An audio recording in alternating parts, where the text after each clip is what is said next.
topic will be discussing how we can address the gaps and the roadblocks into solving racism in our community and the steps we can take into making our community more diverse. For me personally, I feel that you always have to have an open mindset towards everyone and everything, and you don't always know it all, and everyone's always open to learning and gaining more knowledge.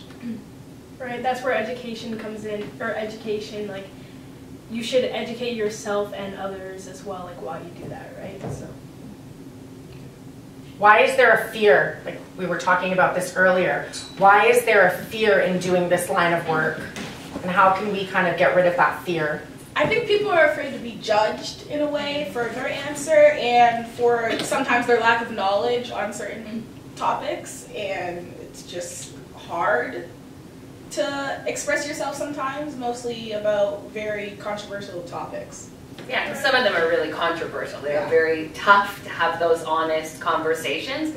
But I feel like what you guys are doing here in the school, or you're asking people to have those genuine conversations, and we're not judging, we're just all learning, and that's what this is for. So I really commend you for starting up these hard conversations, because not everybody can do that. So. Right. Yeah, I think everyone's opinion matters, no matter what skin color you are. What race, your background, your sexual religion. Yeah, exactly. Yeah. Like, it doesn't matter, like, yeah, like, your opinion matters no matter what, right? The intentions are pure. Yeah, the intentions are yes. pure. Mm-hmm. And on the topic of that, I feel like what some people may think is that because I'm not a person of color, I'm not allowed to have a say in, like, diversity, on the topic of diversity, which is not true. Obviously, be kind towards others no matter what you say, but you're still allowed to have an opinion. Everyone's allowed their thoughts and opinions. Yeah, it's like, how can we solve something if we don't know everyone's opinion on the issue? Exactly. Yeah.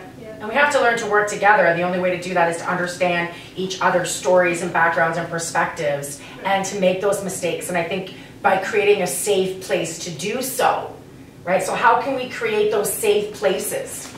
How do you feel safe in a classroom to express your opinions? Like, what kind of a classroom do we create, or environment, that makes you feel safe to express your opinions?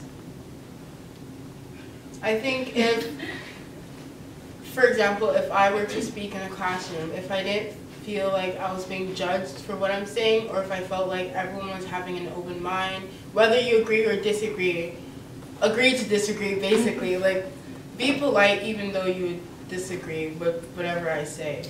Yeah, it's awesome to have those great conversations as well, like back and forth, so you know everyone's, like, opinions and whatever, you know? I think one thing is, like, how we talked about in a classroom, they would put on, like, a documentary or something for Black history, and then everyone would look at the Black child in the class or something, you know? It would be like, I feel like a safe space is not to be pressured to respond. Like, to respond, yeah. Yeah.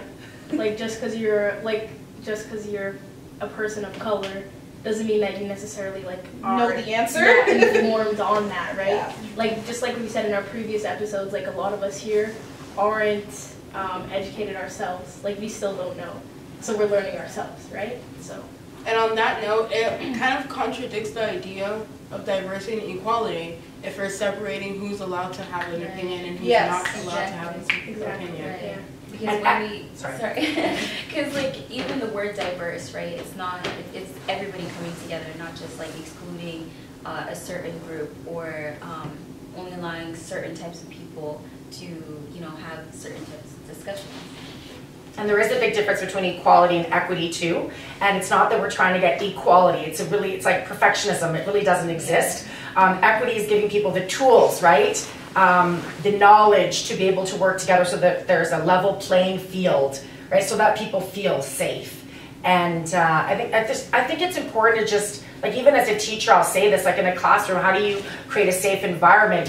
From the very beginning, you set boundaries on what is acceptable and what is not, and you encourage open discussions, and you call out, respectfully, that is, you don't embarrass people, but if there's anything that's, inappropriate, you set that bar, very high, and that you're not afraid to share how you feel as a teacher. It's really scary sometimes, and you have to be brave, But I will make mistakes and I will admit it and I will say sorry, but I'll also say my intentions are pure. I always go back to what my intention is, and it is to learn and to collaborate.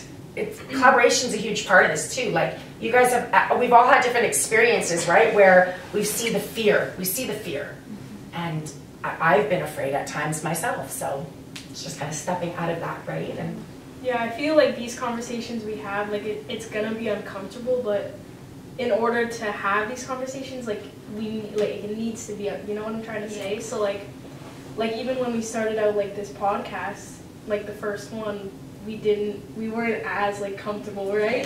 Yeah. And then all of us saw like in the second episode, it just changed.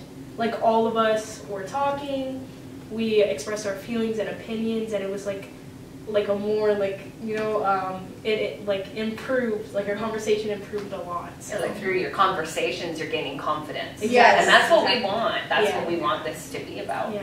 And another thing, when you're having these discussions, you don't know what the next person is going to say to you, or you don't know if what you're going to say is going to be offensive. So when you educate yourself and you take time to acknowledge what you're going to say, it makes you think like, what is the context for what I'm saying?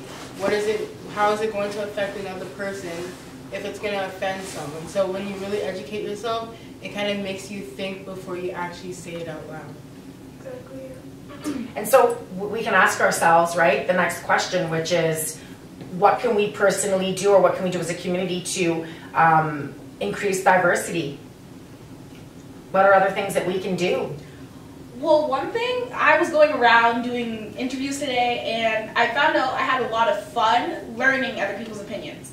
And I think that's like a huge thing, just listening to others. Instead of doing the speaking, just listening to what other people think. And I think that just helped me expand my mindset of what other people would think. So listening more. Listening, yeah. Yeah, I think that's a really good one. And also like promoting like yourself. Like if you don't necessarily like disagree with other people, maybe like promote yourself. Like don't wait around for others to do it, just do it for yourself, right? And for others. I think a big part too is inviting people.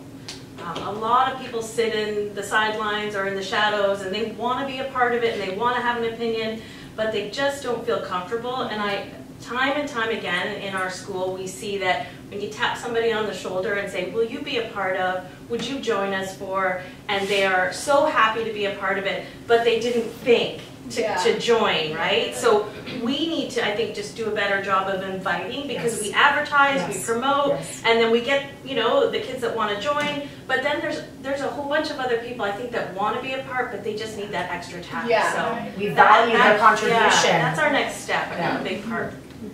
Yeah.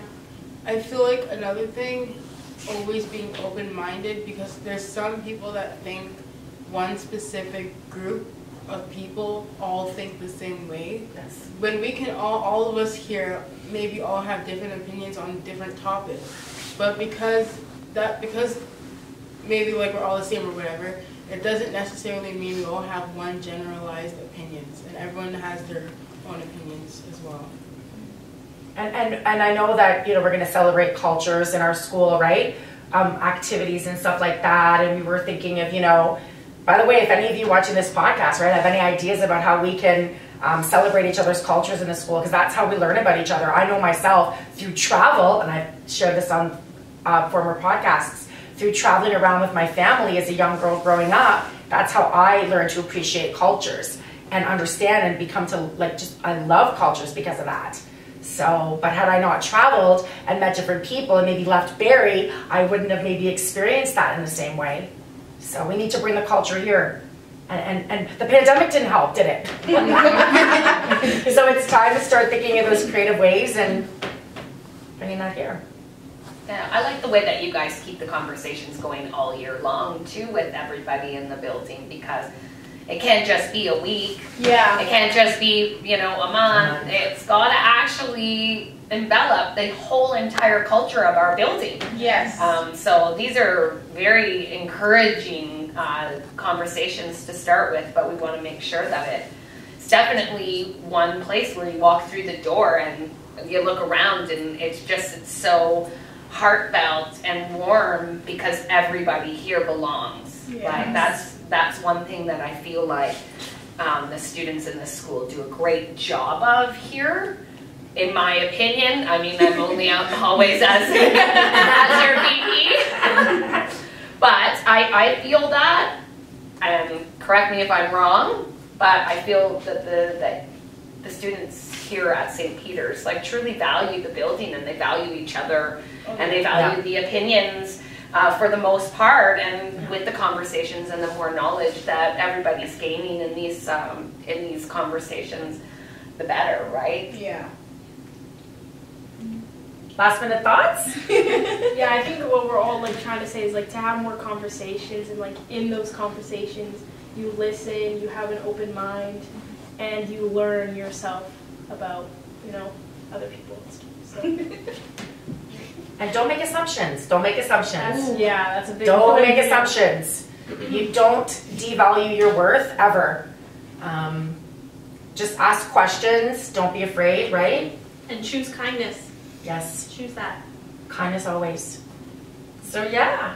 Thank you. Thanks everybody. Thanks for having me. Thank you, Miss Cinnamon, for coming. Yeah. So that concludes our 3rd episode of the podcast series. And if anything, one thing you should take away from this episode is always having an open mind, and always be willing to listen to others' opinions and their thoughts on things. And no matter who you are, you're able to speak up, and don't feel afraid that you're going to be shunned for your opinion. All right. Bye.